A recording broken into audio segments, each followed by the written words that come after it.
최근 러시아 우크라이나 전쟁의 전세가 역전되었다는 보도가 많았습니다. 짚어보겠습니다. 예. 한국외대 노후과 최성훈 교수님 모셨습니다. 안녕하십니까? 예, 안녕하십니까? 그러니까 우크라이나 러시아 전쟁 관련해서 이제 큰 보도가 있으면 항상 체크를 해봐야 된다는 게 지난 몇 개월간의 교훈인데, 네. 특히 우리 언론이 보도할 때는 또 MSG가 쳐져가지고, 네네. 예, 모셨습니다. 왜냐하면 러시아 우크라이나 전쟁은 이제 전 세계에 영향을 미치고 있기 때문에, 그렇죠. 경제 상황에 네. 전세가 역전됐다. 그러니까 우크라이나가 러시아로 쳐들어가는 건가 이제는 이런 느낌이 들 정도의 보도가 꽤 있거든요. 네. 실제로는 어떻습니까? 그냥 간단하게 말씀드리면 전술적으로 러시아가 일정 정도 패배한 건 맞는 것 같고요. 예. 근데 그거는 우크라이나의 반격의 규모 자체가 주로 이제 남쪽이 될 거라고 그 반격의 방향 자체가 예. 헤르손주를 중심으로 한 남쪽이 될 것으로 봐요. 거기가 빼앗고 싶은 지역 아니에요. 우크라이나가 다시. 네. 그렇죠? 예, 하르키우 지역도 마찬가지인데 예. 동북부 지역에서는 제대로 된 방어를 잘 하지 못했던 것 같고, 그리고 하르키우 주의 러시아 측 행정 책임자인 비탈리 간체프라는 사람이 병력이 8배 정도 차이가 났다고 얘기를 해요. 우크라이나 병력이 8배가 더 8배가 더 많았다고 해요. 그러니까 그 지역을 집중 타격한 거네요. 우크라이나 그렇죠. 입장에서는. 그렇죠. 예. 예, 그래서 전술적으로 성공을 거둔 것으로 보고, 이건 이제 미국과 긴밀한 협의가 있었던 것으로 알려지고 있습니다. 미국 입장에서는 바이든 대통령 입장에서는 이제 2달이 있으면 선거거든요. 네. 2달도 안 남았네 이제 선거거든요. 중간 선거에서 틀림없이 이 러시아 우크라이나 얘기 나올 텐데, 네. 그렇게 돈을 쏟아붓고 네.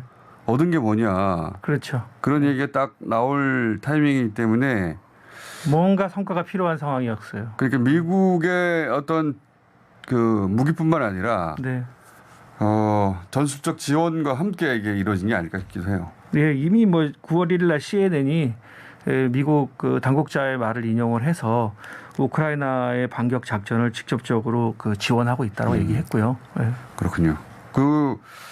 그 승리가 바이든한테 필요하죠. 네, 필요하죠. 그리고 젤렌스키한테도 필요한 거 아닙니까? 젤렌스키도 필요합니다. 협상을 하든 네. 아니면 전쟁을 지속하든, 전쟁을 지속하려면 지원을 받아야 되는데 분명히 겨울이 오기 전까지 도와달라고 했습니다. 성과를 보일 테니까. 그러니까 이제 성과를 내야 되는 거죠.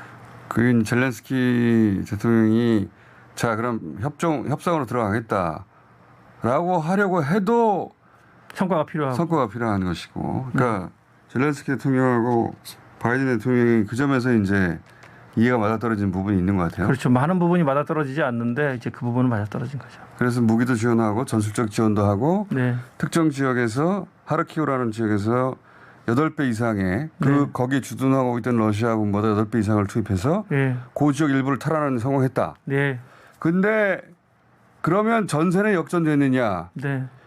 전세가 역전된 건 아니라는 보도가 미국에서도 유럽에서 있단 말이죠. 네, 전세가 역전된 건 아니고요. 사실 러시아 입장에서는 하르키우 지역보다는 남부가 훨씬 더 중요합니다. 왜냐하면 하르키우 주의 일부 한 3분의 1 정도, 4분의 1 정도를 차지하고 있었는데, 이거는 루간스크 주, 그러니까 돈바스의 일부를 방어하는 데서 완충지대 역할을 하는 곳이었고요.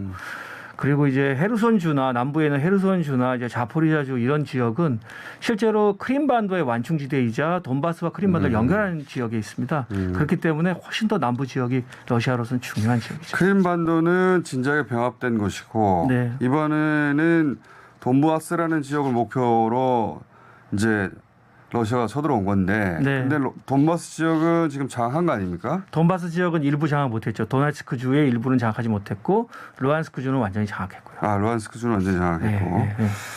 그러니까 이 지역의 상황 변화는 크게 없는 거네요, 지금. 그렇죠. 아직까지 큰 상황의 변화는 없습니다. 여기가 목적이었는데 여기에 상황 변화는 없는 것이고, 네. 이 지역을 지키기 위해서 그 앞에 완충 지역으로 삼았던 하르키우를 빼앗겼다 일부. 네. 하르키우 주의 일부입니다. 지금 보도가 뺐다. 이제 하르키우 주의 주도인 하르키우를 러시아가 점령했는데 이걸 탈환했다는 식으로 보도가 나오는데, 그게 아니고 하르키우 주의 일부. 전체 일부. 네. 자, 그런 상황이기 때문에 이제 이게 돈바스 지역이라고 하는 러시아가 이걸 명분으로 이제 쳐들어왔는데 네. 예, 돈바스 지역에 있는 러시아를 쓰는 러시아 경향, 그러니까 독립하고 싶어하는 그렇죠. 이들을 보호하기 위한 이들을 보호하기 위한 위해서 목적이라고 얘기했죠. 이 지역에는 이제 친러시아 성향의 주민들이 우리는 독립할 거야라고 하는데 오히려 우크라이나가 탄압한 거 아니냐. 예, 그렇죠. 이제 그런 명분으로 들어온 거죠. 네, 명분으로. 그러니까 이 전쟁은 사실 몇 가지 쟁점이 있는데요. 그 중에 한 가지는 국가 주권이 우선이냐 아니면 민족 자결권이 우선이냐의 문제도 있습니다. 그러네요. 네, 우크라이나는 당연히 아니 무슨 소리야 우크라이나 영토야 하는 것이고 예, 그 지역에 사는 주민들은 주민들 우리는 아니야 우리는 우크라이나 사람 아니야 우리는 독립하겠어. 독립하겠어라고 주장한 것이고 근데 그 독립하겠어 한 사람들이 러시아어를 쓰고 친러시아 성향이라 그럼 러시아가 들어와서 우리가 보호하겠어 뭐 이런 그렇죠. 그런 그게 명분이죠. 이제 그런 명분이죠. 예, 그런 명분이죠. 예, 예. 예, 그런 명분으로 이제 여전히 다투고 있는데 그 돈바스 지역의 장악력은 여전히 러시아가 크게 달라진 건 없다. 네, 현재는 네. 그래서 전세가 역전됐다고 하지는 않는 것이다. 예, 그건 좀 너무 나간 것 같습니다. 그러면은 또 궁금한 것이 뭐냐면 거기 이제 유럽 최대 원전이 있잖아요. 예, 자포리자주에 있죠. 자포리자. 예. 이 자포리자주가 아까 말씀하신 크림반도 하고 돈바스 사이에. 돈바스 사이에 크림반도는 진작에 러시아 쪽에 병합 독립이 된 것이고 네, 병합됐죠. 예. 돈바스는 이제 독립국을 선언하겠다고 하는 것이고 근데 요 두 사이를 잇는 지역에 자포리자 원전이 있다는 거 아니에요. 그렇죠. 예. 예. 자포리자주에. 예. 근데 이 자포리자 원전이 이제 유럽 최대 원전인데 네. 이거 터지면 큰일 나는 건데 그렇죠. 큰일 나는 건데 여기서 공방이 있잖아요. 전투가 있잖아요. 그래서 이게 러시아 책임이다, 우크라이나 책임이다, 뭐 공격한 것이 러시아다, 우크라이나다 막 얘기가 오가는데 이 사실관계가 어떻게 되는 겁니까? 그러니까 이게 언론 보도에서도 이게 정확한 사실이 잘 보도되기보다는 왔다 갔다 이제 하고 있어요. 이게 누가 공격한 건지를 모르는 거죠. 어느 쪽에 프로파간다만 계속 나오는 것 같은데. 이 원전은 러시아가 3월 초에 이미 장악했습니다. 그리고 이 원전을 통제하고 있는 것은 러시아의 로스아톰이라고 원자력 공사죠. 여기서 통제를 하고 있습니다. 아, 러시아의 원자력 공사가 들어와서 이미 이 원전을 장악했어요. 네. 이 3월 초에 이미 이제 그렇게 점령하고. 그럼 러시아가 공격하는 건 아니네요. 러시아가 공격하는 건 아니고요. 적어도. 러시아가 이 원자력 발전소 주변에서 병력을 배치해서 강 건너로 우크라이나 영토로 공격을 계속하고 있는 거죠. 그러니까 원전을 뭐 방패 삼은 거죠. 방패 삼은 거네요. 네. 근데 이제 우크라이나 입장에서는 자포리자 원전을 대체하는 것도 중요하고 거기에 그 병력이 있으니까 거기를 공격하는 그렇죠. 거구나. 예. 근데 러시아는 그러니까 이게 지키는 입장이지만 이 원전을 방패 삼아서 이제 활용하고 있다고 우크라이나 비난하고 있는 것이고. 맞는 말이죠. 그러니까 우크라이나 계속해서 거기를 공격하고 있는 네. 것이고 IAEA 사찰단이 이제 방문을 해서 우크라이나의 포탄까지도 다 확인을 했습니다. 그런데 이제 이사회에서 결론은 뭐였냐면 러시아 군이 철수해라. 이 지역을 중립지대로 만들어라라는 것이었죠. 예. IAEA에서는 당연하죠. 원전 중심으로 봤을 때는 엄청나게 위험한 도박을 양쪽에서 하고 있는 거 아닙니까? 근데 되게 재밌는 게 이 전쟁이 되게 기묘합니다. 왜냐하면 이 자포리자 원전을 러시아가 차지하고 있는데도 우크라이나로 가는 전력을 차단하지 않았어요. 러시아가? 네. 차단하지 않았어요. 그거 참 이상한 일이네요. 러시아 입장에서는 전쟁 중이고 모든 수단을 다 해야 되는 거죠. 사실. 전력을 차단해버리면 네. 그러면 우크라이나 입장에서 굉장히 어려워질 텐데 네. 왜 이걸 계속 전기를 생산해서 우크라이나에 공급하고 있는 거죠? 자기들이 그렇죠. 싸우면서? 그러니까 이 전쟁은 우리 우크라이나 입장에서 보면 전면전이겠지만 러시아 입장에서 보면 제한전의 성격이 강합니다. 그러니까 러시아가 아직까지도 전쟁이 아닌 특별 군사 작전이라는 명칭을 사용하는 것은 자신들이 이제 침략을 한 것에 대한 어떤 명분을 삼기 위한 것도 있지만 또 다른 한편으로 보면 러시아 국민들의 입장에서 우크라이나는 적일 수가 없는 거예요. 역사적인 공동체, 운명의 공동체로 보는 거거든요. 형제처럼 생각하니까. 네, 그러니까 이 사회 인프라에 대한 직접적인 공격 자체는 있을 수 없는 것이에요, 사실. 러시아적 사고 방식으로 보자면 네. 예전에는 이제 같은 국가였고 아예 지금 분리돼 있는데 언젠가 같이 갈 우리 형제인데 거기 있는 이런 사회 인프라를 다 뽀개가지고 박살내고 그럴 수는 없는 거 아니냐. 제한적인 작전을 해서 그러면 항복을 받아내는 것이 목표인 거지 이 우크라이나를 잿더미로 만드는 것이 목표가 아니라는 그러니까 거죠. 반러시아 정권을 무너뜨리는 게 목표. 그렇죠. 첫 번째는 돈바스였던 것이고. 네네네. 돈바스에 아니 거기서 러시아 쓰는 그 민족 그 러시아 쓰는 사람들이 우리 보고 도와달라는데 우리가 어떻게 명분이죠 어쨌든. 네, 명분이죠. 우크라이나는 절대 받아들일 수 없는 네네. 러시아적 논리로 따라자면 네, 그게 하나 있고 들어와서는 아니 그렇다고 우리가 우크라이나 일반인들을 상대로 네. 전기도 끊어버리고 그럴 네. 수는 없지. 이게 있다는 거네요. 그럼. 예, 그러니까 우리가 언론에서 볼 때는 이제 그런 뭐 러시아가 학교나 병원 같은 데를 공격한 것을 보면 예. 되게 러시아 무지막지하게 이제 민간인을 상대로 그렇게 해서 공격하고 보도되죠. 있다 이렇게 생각되지만 8월달에 엠네스티에서도 이제 그거 봤어요. 예, 저도. 보고서 발표했잖아요. 우크라이나에 대해서 국제법 위반이라고 그렇죠. 했죠. 이건. 예, 우리는 이상한 거죠. 러시아가 엠네스티가 러시아를 비판했을 거라고 보는데 엠네스티가 우크라이나 군에 대해서 국제법 위반이라고. 그러니까 우크라이나 군이 병원이나 학교에 군대를 배치를 해서 그걸 민간인들을 방패로 쓰고 있다 이런 걸 이제 비난을 한 거죠. 이게 아무리 전시 상황이고 공격을 받는다 하더라도 국제 인권을 위반하면 안 된다 이런 이야기를 한 건데 당연히 젤렌스키 대통령이 이제 경로를 했죠. 이거 면죄부를 준 거다 이건 침략국에 대해서. 그 말도 맞긴 맞고 네. 엠네스티가 하는 일의 입장에서 보자면 엠네스티 말이 맞긴 또 맞죠. 뭐 그렇죠. 각자 자기 입장에서 얘기하는 거니까. 그러니까 이제 이 원전이 현재는 우크라이나로 가는 전력이 이제 끊어진 걸로 지금 알려지고 있거든요. 그러니까 우크라이나군이 폭격을 해서 어쩔 수 없이 끊어졌다. 러시아 이렇게 얘기하고. 러시아는 그렇게 주장하고 있고 그 말은 또 맞는 말이겠네요. 보니까. 네, 네. 그러니까 이런 얘기네요. 러시아는 원전을 방패 삼아서 공격을 하고 있고. 전투를 했던 것이고 우크라이나는 자기들 학교나 병원을 방패 삼아서 공격을 하니까 엠네스티에서 이거는 국제법 위반이지 우크라이나군이 네. 라고 보고서를 낸 것이고 네. 그리고 자포리자 원전을 방패 삼은 러시아에 대해서 IAEA는 당신들 나가 이렇게 한 것이고 철수하고 중립지역으로 만들는 각각의 국제기구가 자기 역할에 맞는 보고서를 낸 거네요. 그렇죠. 그런 입장을 낸 거죠. 네. 어쨌든 국제 엠네스티가 우크라이나 군에게 국제법 위반이라고 했던 보고서가 있었습니다. 네. 우리 국내 언론은 항상 러시아가 자랑무도한 군이라는 얘기밖에 없기 때문에 실제 벌어진 일의 전체 일부밖에 전달이 안 돼요. 네. 전쟁은 다 자랑무도한 것이죠. 맞습니다. 네. 예.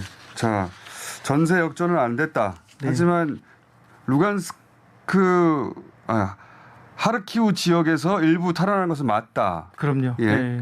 그게 바이든과 젤렌스키에게 일정 정도 기회가 될 수 있게 돼서요. 그렇죠. 예. 네. 이 상황에서 푸틴이 상하이 협력기구 갔는데 네. 우크라이나 사태를 빨리 끝내고 싶다. 근데 우크라이나 지도부가 거부했다. 이런 말을 했거든요. 예. 이게 어떤 맥락에서 한 말입니까? 그러니까 모디 총리가 지금은 전쟁의 시대가 아니다. 이렇게 이제 전쟁을 인도. 빨리 중단했으면 좋겠다라는 식으로 얘기를 하니까 우리는 협상을 할 준비가 늘 되어 있는데 키예프 당국이 협상에 응하지 않고 있다고 얘기한 거죠. 러시아 입장에서는 지금 현재 사실 협상에 들어가는 게 이게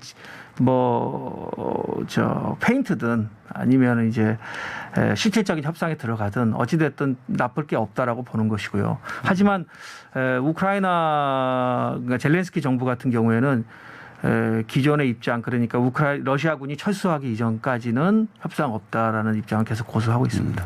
젤렌스키 대통령은 그렇게 말할 수밖에 없죠. 네.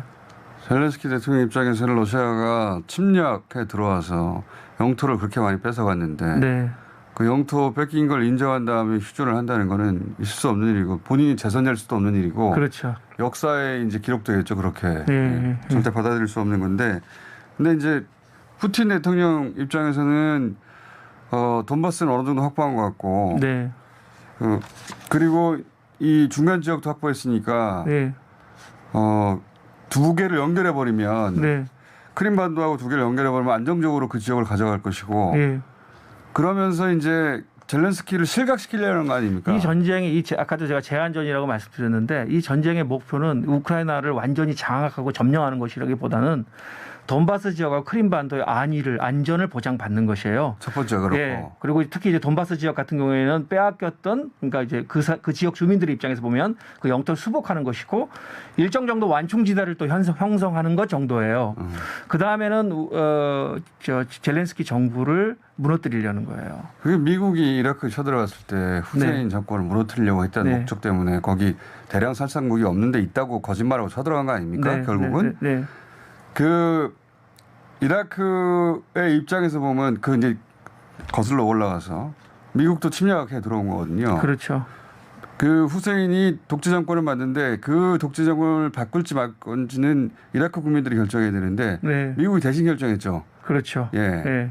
거기 대량 살상 무기 있다고 거짓말하고 그런 것처럼 푸틴 입장에서는 젤렌스키 정권이 이제 싫은 거예요 지금. 그렇죠. 반노 정권이니까 그거를 교체하고 싶은 게 이제 목적 중에 하나예요. 네, 만약에 협상에 들어가서 지금 기존에 점령했던 영토를 보장받고 젤렌스키 정부가 그 협상의 결과를 해서 이제 뭐 실각하게 된다 그러면 러시아로서는 성과를 거두게 되는 거죠. 성과를 거둔 거죠. 젤렌스키도 그걸 너무나 잘 알고 있겠죠. 잘 알고 있죠. 당연히. 그리고 그렇게 되지 않게 하기 위해서 서방에 이제 도움이 필요한 것이고 그 도움을 지속적으로 받기 위해서는 이번에 이 작전의 성공이 필요했던 거 아닙니까? 네. 어제 그 헝가리의 오르반 총리가 이 전쟁은 원래는 로컬적인 성격이었는데 서방의 개입으로 인해서 이것이 글로벌 전쟁이 됐다라고 이야기하면서 2030년까지 이 전쟁이 계속될 수 있다라고 전망했습니다. 한편으로는 그리고 2030년이 되면 유로존은 무너질 거라고 얘기를 했어요. 근데 오르반 총리가 워낙 좀 특이한 사람이라서 너무 과한 상상인 것 같긴 한데. 과한 상상인 것 같긴 한데. 근데 통찰이 있기도 있네 그 안에. 그러니까 지금 대러 제재 자체가 자기 발등을 찍고 있는 것이라고 이야기했어요. 그래서 가을에 이제 대러 제재 연장을 자기는 반대할 거고 새로 들어온 이탈리아 정부도 나라 입장이 같다 이런 식으로 이제 이야기를 했습니다. 그 양반은 이런 식으로 10년을 갈 수도 있다는 얘기네요. 네, 그렇죠. 그러니까 지금 사실 겨울이 우리도 안 되는데 그럼 안 되는데 겨울이 오면 겨울이 온다면 우리가 이제 유럽이 에너지난을 겪을 거라는 거를 그냥 난방이 어렵겠구나 이런 식으로 생각하잖아요. 그렇죠. 그게 아니고 실제로 에너지난을 겪는다는 것은 경제 성장이 그만큼 지체된다는 걸 의미합니다. 그런 말이죠. 네. 그렇게 되면 코로나19로 인해서 이 코로나19 이후에 경기 회복을 해야 되는데 유럽이 계속해서 경기 침체를 겪게 되고 이건 사회 문제로 비화될 것이고 지금 벌써 이 반이민 정책을 지지하는 정당들이 유럽의 주요 선거에서 약진하고 있어요. 그렇죠. 구구 정당들이 성과를 거두고 있죠. 그리고 그러면서 이후의 결속력도 무너지게 될 것이다. 이런 상태로 10년 가면 무너지죠. 실제로. 네, 그렇죠. 10년 갈지는 안 갈지는 모르겠는데 자 오늘 일단 여기까지 하겠습니다. 우리 언론 보면 이제 뭐 전쟁이 거의 끝날 정도로 반격에 성공해가지고 전세가 역전돼서 우크라이나가 푸틴 대통령이 우크라이나가 반격 작전을 시작했다고 한다. 그래 한번 지켜보자라고 얘기했습니다. 그래서 한번 우리도 지켜봐야 되겠습니다. 알겠습니다. 자 지금까지 상황은 이렇게 요약하겠습니다. 오늘 여기까지 하고요. 상황도 전개되면 재 교수님 다시 한번 오시겠습니다. 감사합니다. 네.